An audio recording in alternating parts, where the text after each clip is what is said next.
Good morning, good afternoon, good evening. It is Monday. It's the first of the month. It's already September. Where the fuck's the year gone? This is the Crypto Blast with myself and the awesome Cam from Institutional Fi. Just before I forget, not that I would, but goes without saying, if you don't already follow Cam, if you don't already follow Institutional Fi, do so. The content they put out for crypto markets is brilliant. It's no bullshit either, which is the best thing about it. And the Substack, which is starting to come along very, very well with Institutional Fi, it's well worth a follow and a subscription. But before we carry on and Cam gives us a rapid roundup of the latest pricing flows and market moving news in crypto markets, I will get the legals out of the way. Nothing discussed in this Spaces session, or in fact any Spaces session really, constitute trade or investment advice or infers any kind of endorsement by PIQ, Institutional Fi, myself Ryan Paisley, or indeed Cam. Cam, how are you? Very well. How are you, Ryan? Thank you. I'm very good. Thank you very much, my dear friend. It's Trump's meme coin day, right? It's not quite the meme coin one. It's the World of Financial one, which, I mean, it depends on what Well, world of finance you sit on. so this is what I was going to ask, right? Because I saw someone just post out just now. I was doing a quick flick through the crypto channel on PIQ. Great platform. Don't know if anyone's used it. But someone said, "Oh, well, this could be an all-time high moment for meme coins." And the person that originally Dario. posted, yeah, and literally he's got absolutely shot down. Said, it's not a meme coin. It's not a meme coin." I'm going to ask you, gun to your head, and no one's going to send around. I know where you live exactly. I'm not going to send anyone around. Do you think is this a meme coin? Is this an altcoin? Is this a gem, like a, it's got utility to it? Give me the one liner, what you would classify this coin as. I have absolutely no There flipping you have clue. it. That's the end of the show. Could I not infer from that if no one really knows what it is, it's probably a meme coin? Or do we need do we No, need do we no. need do we need a do we need an entirely different word, which is a chancer's coin? Basically, we're launching a coin, we're seeing what could happen. Yeah. Well, the thing is I'm not entirely sure if you could put your actual finger on what it is because they've changed a lot of the policies between the actual contracts, compliance. So it was, originally they had set, you buy the token allocation and then you get an unlock phase, pretty standard, but then they changed the phase in which it was going to be rolled out. And then now they've changed it again where obviously it was originally untradeable asset, and now all of a sudden it's being launched on top of every single massive exchange going, and is about to be launched and tradable. So, yeah, I'm interested because there's a lot of big people with big money invested in this, and But they're already I'm invested kind though, of, right? So but they're already, and this is what I put out. I put out a I've post just just reposted a it for few you. moments ago. There we go. Look at that. The post simply said, like, for those wanting to jump in on the crypto project, the Trump crypto project today, which is World Liberty Finance, just take into consideration deposits are already live and they have been for months. The transition of the token's compliance is shifting from non-tradable to tradable. So all of a sudden, everyone who's got in, and also there's only 20% of market supply that you're able to trade within. So there's an 80% which is going to be, released to token holders, throughout the next couple of years. It could very much well be just an exit liquidity phase where today is Oh my just going to god! be a massive Right, red flag. I shit you not. Whilst you've been talking just then, I'm about to quote retweet you, and I've just put exit liquidity event about to unfold.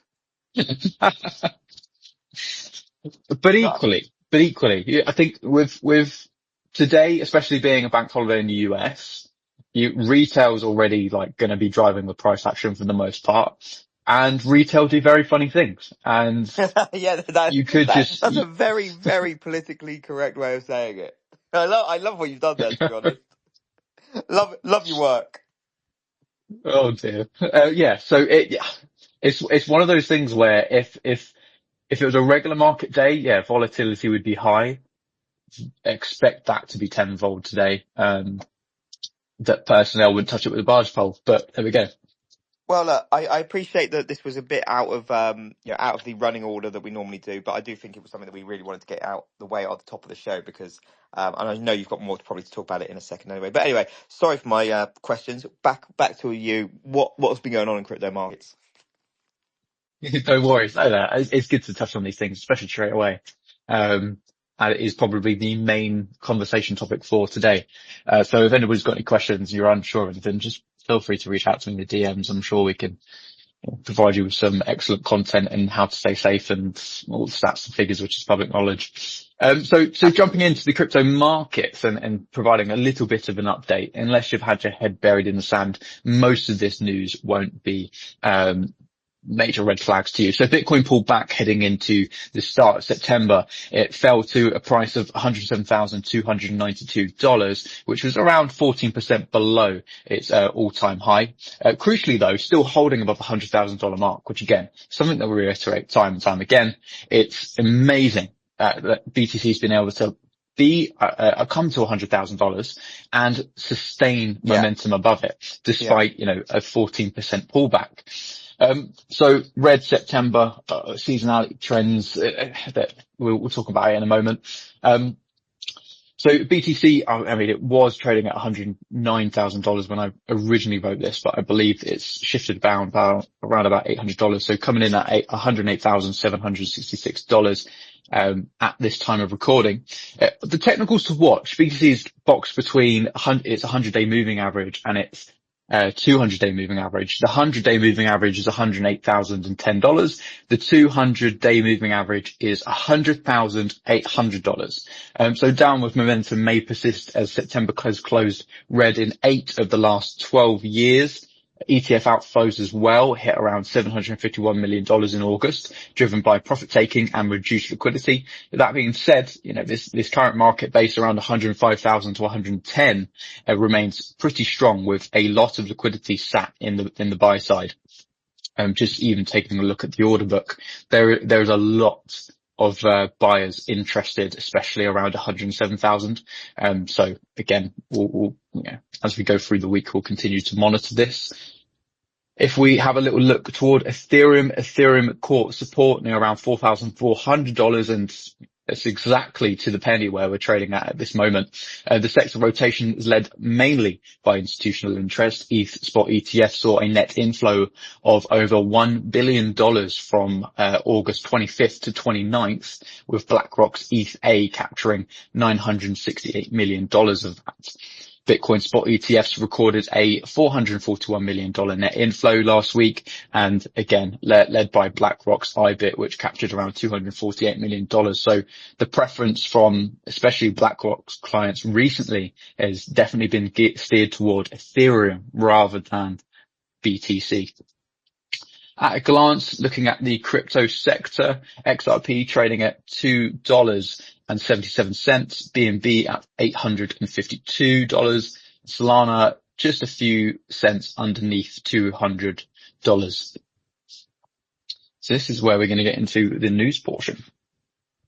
China's National Petroleum Corporation, one of the world's largest energy companies, disclosed at its half-year results conference that the company is closely following the latest developments of the Hong Kong Monetary Authority regarding stablecoin issuer licenses and will initiate a feasible study on conducting cross-border settlements and payments through stablecoins. So this kind of underscores exactly what we've been seeing through 2025, stablecoin summer as well. Stablecoin payment rails are not being ignored, and Yeah. blockchain technology is at the front of the eyes of major institutions.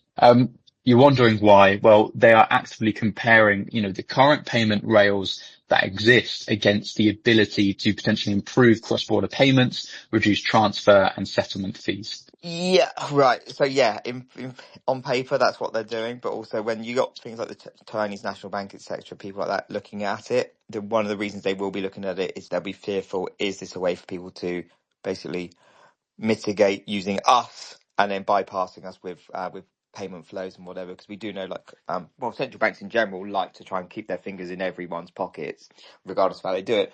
But people like organisations such as People's Bank of China, etc., they are very, very fearful, and they've expressed in the past they're very, very fearful of any mechanisms which allow Chinese citizens to move money, pay for stuff without the Chinese government having some kind of eyeballs on what's being spent and where it's being spent. So yeah, it's good that they're getting involved, and they're good that it's good that potentially they're looking for ways to kind of normalize it, etc. But let's be honest, there is ulterior motives at play. I think it's important to recognise that. We'll put an asterisk and control at the end of that Yeah, no, sentence. exactly. Oh yeah, that's the TLDR. Thank you very much, Ryan. Ryan Gentry, former business lead at Lightning Labs, filed for a $200 million SPAC named Bitcoin Infrastructure Corporation Acquisition, and another couple of buzzwords in there. So they're aiming to list on the Nasdaq. Sorry. Can you read out his job title again, please? The SPAC name is Bitcoin Infrastructure Acquisition. Yeah, sorry. Yeah. Not his job title. I don't know. But it did end up going like a job title. I was like, what the hell's going on here? Exactly. So they're aiming to list on the Nasdaq with the ticker BIXIU. The SPAC will target companies in digital assets, Web3 and financial infrastructure. So really anything where they can throw something at it and it sticks. Hitting all the buzzwords there. Yeah.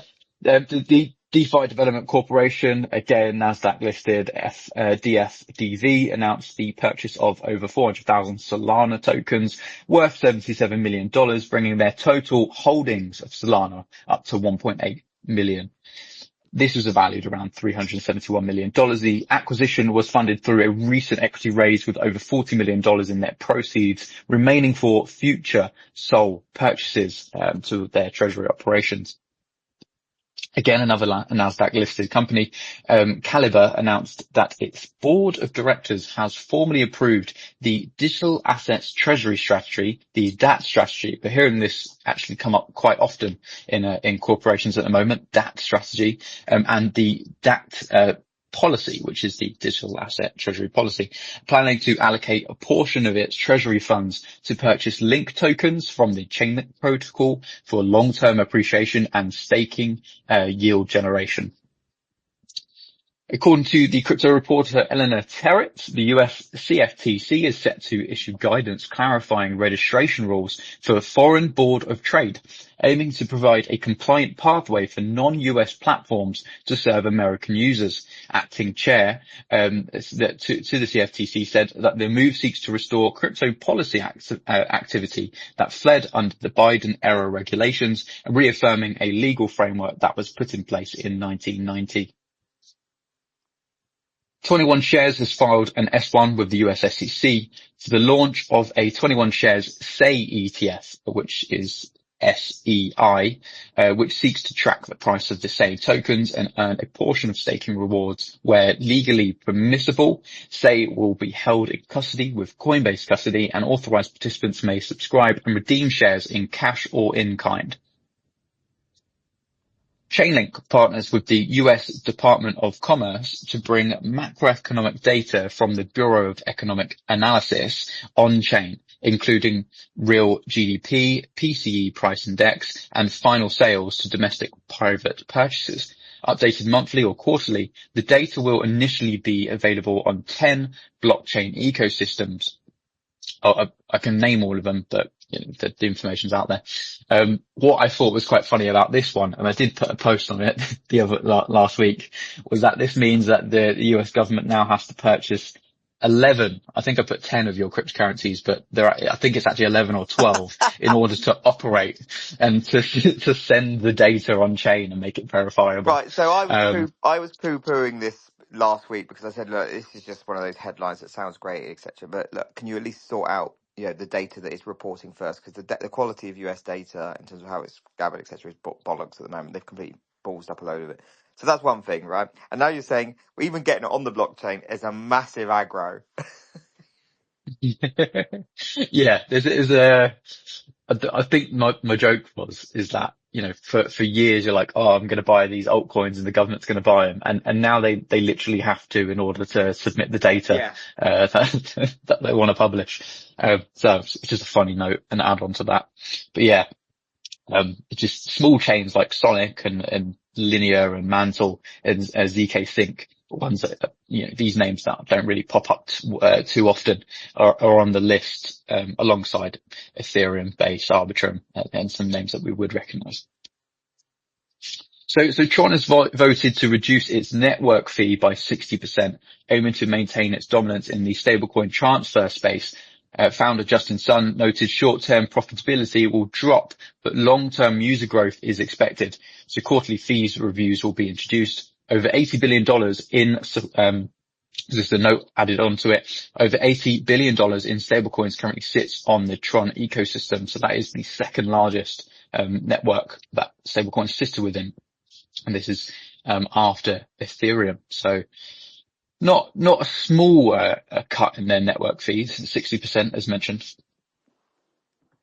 Moving on, the Ethereum Foundation's ecosystem support program, these names are getting longer and longer, has temporarily paused open grant applications as it transitions to a more strategic, proactive funding model. In 2024, the ESP awarded nearly $3 million to 105 projects. The new direction aims to better align with Ethereum's evolving ecosystem priorities, with updates expected in Q4 of this year. I hear PIQ would accept any of that $3 million going, mate. And why not? They whack it on the blockchain, or whack it on Ethereum. Not accept it. I'll do more than just accept it. I'll give you a clue. But that's well, quick. Move on. Moving on. Right. Okay. Following that, we'll do some news for Dogecoin.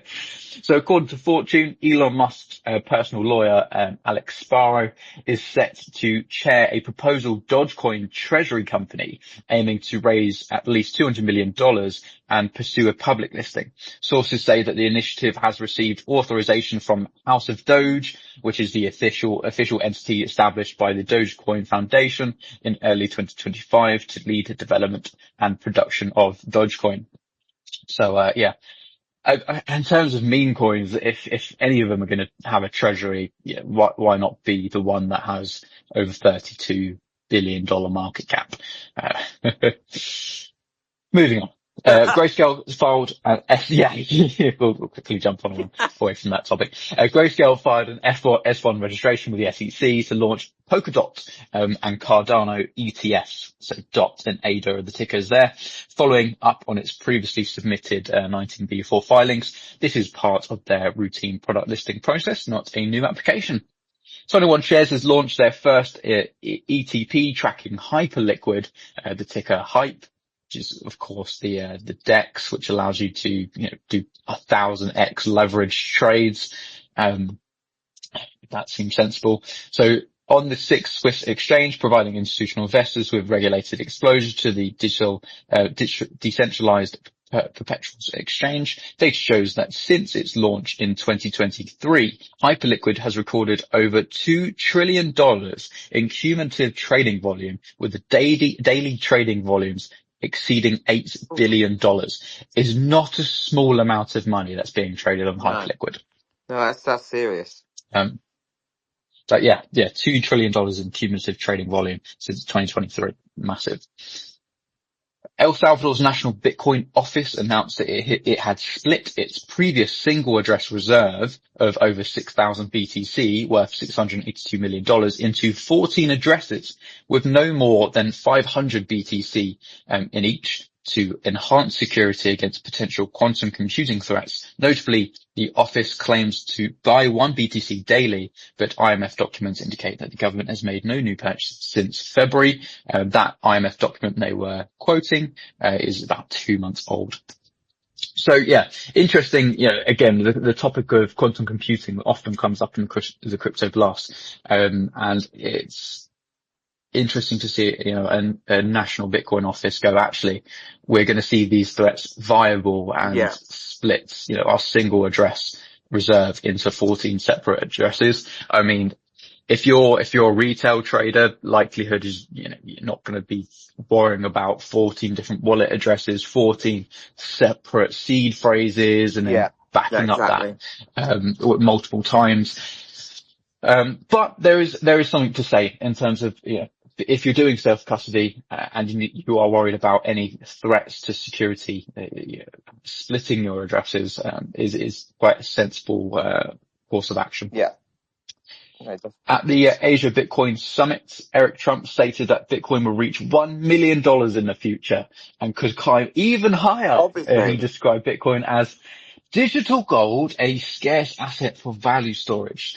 Eric emphasized that sovereign states, Fortune 500 companies, and leading global families have already incorporated Bitcoin into their reserves, indicating its growing acceptance. However, he noted that the industry as a whole is still in early stage and far from realizing its full potential. I'm gonna give everybody a little bit of, say a little bit of knowledge, a little bit of insight. We're not early. But Bitcoin's got over 2.1, was it $1 trillion in market cap at the moment. So you're not quite early if you're just getting in the boat here. Well, yeah, I Yeah, don't. I don't know what else I can say to Well, you on no, that I one. suppose it's all relative, though, right? I like. Oh, yeah, I agree with Yeah. you. And my claim to fame is, I was gifted a Bitcoin on my 30th birthday, and that was 11 years ago. And I still haven't sold all of it. So there you go.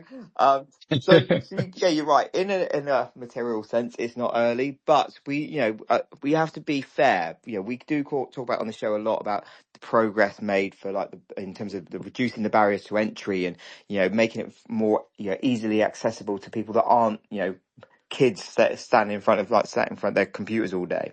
So in terms of the broader language, in terms of the broader scheme of things, I think you could argue that adoption is still early, if that makes any sense. But it's a very nuanced point. You can make very good arguments for both cases.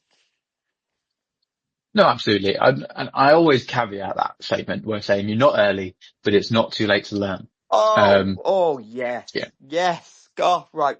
Right, patent that one, but trademark that one. That's going in. That's going in the literature for the show. Build a treasury company. Yeah, Come no, on. that's it. That's it. I love it. Right, done.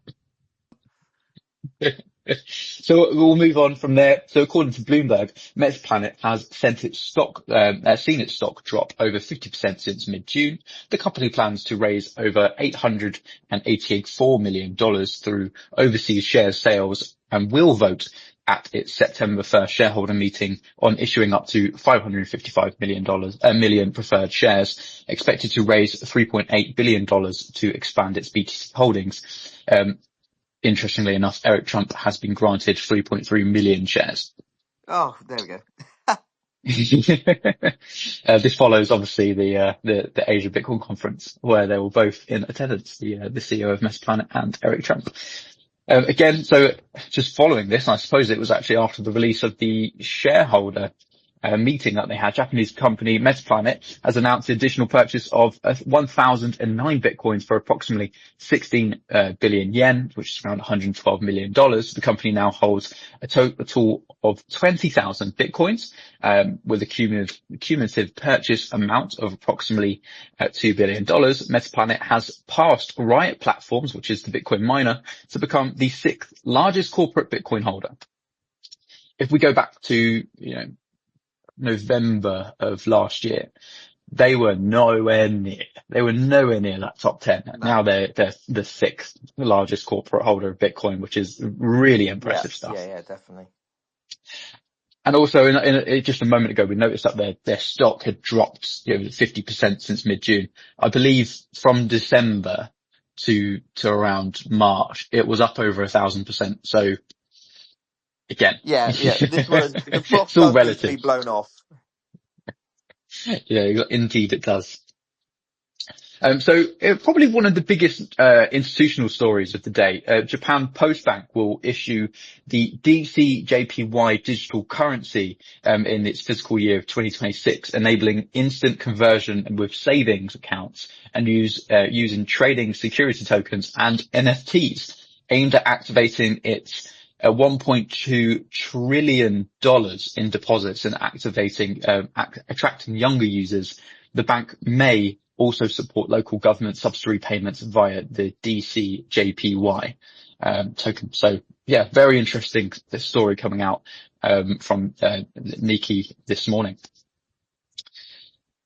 South Korea's largest crypto exchange, Upbit, has announced the listing. Again, we mentioned this of a World Liberty Finance token with trading pairs, this time not only in USD, but in the Korean won as well, with I think 3 of the Korean won different stablecoins are available. Solana's new consensus proposal, Anglo, which is quite an interesting name there. Sorry, I pronounced it wrong. Apenglo. Yeah, I'm going There to you go. ignore I'll that take one. your word Anyway, for it. Aplengo. Yeah, it's such a weird name. That's what I thought. Is currently being marked as passed, although 62.6% of votes remain uncast. Strong community support suggests it will hold. Aplengo aims to reduce block finality from 12.8 seconds to around 150 milliseconds. So it looks like Solana transactions are about to get a whole lot faster. And one of the last stories coming from me, PeckShield alert report said that around 16 major crypto hacks in August 2025 took place, with a total loss reaching $163 million, up 15% from July.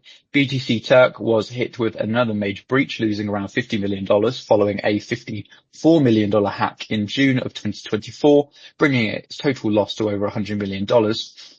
And lastly, and not to end on a sad note, but the Bitcoin extortion plot lands around 14 people, including police officers, life sentences in India. So an Indian anti-corruption court has thrown the book at 14 individuals, including senior police officials and former legislators, sentencing them all to life in prison for a 2018 Bitcoin extortion plot. The crew was found guilty of abducting a local businessman in Gujarat to get their hands on his crypto holdings. This marks one of the largest and biggest high-profile cases of official corruption in India's history. Weesh. And this ties in with Yeah. something we've said multiple times before, right? Yeah.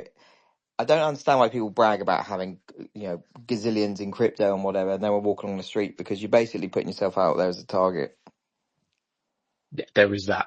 There absolutely is that. I think there needs to be, Um, as you said, it's not too late to learn. I think there's a lot of education needs to go on, especially with and fair play to these younger people these kids that have done incredibly well at crypto. It's not always great to be boasting about it on social media, put it that way. It's essentially like, buying a really shiny Rolex, walking into the middle of London and going, look, I've made some money. You're going to Well, get your yeah, wrist chopped well, off. I would argue it's even worse than that, because you're telling the world, and you're basically giving them, a lot of people, a lot of these kids, they're keeping their, unfortunately, they're keeping basically their net worth in their crypto wallets. And then they're bragging about how much they've got in their crypto wallets. Would you go around telling people what you got in your bank account? If you've got any sense, you wouldn't. Yeah. But No, again, as you said, never too late to learn. they're 100% that. And I think that's probably a good note to end on. There you go. Perfect. It's almost like we timed it. Almost, not almost the bottom of the hour as well. Well, Cam, thank you so much as always. Listeners, thank you as always for tuning in, especially like, the huge amounts of you that listen to this on the playback rather than live. But you know what? If you have bothered to tune in live, I've got a special praise for you and thanks for you, because you have taken the time out of your day to listen whilst we're recording. So thank you for that. I speak for Cam as well, I believe. But whatever you're doing today, stay safe, keep it tight. Don't do anything we wouldn't do, and we'll see you all for the next update on Wednesday. Much love.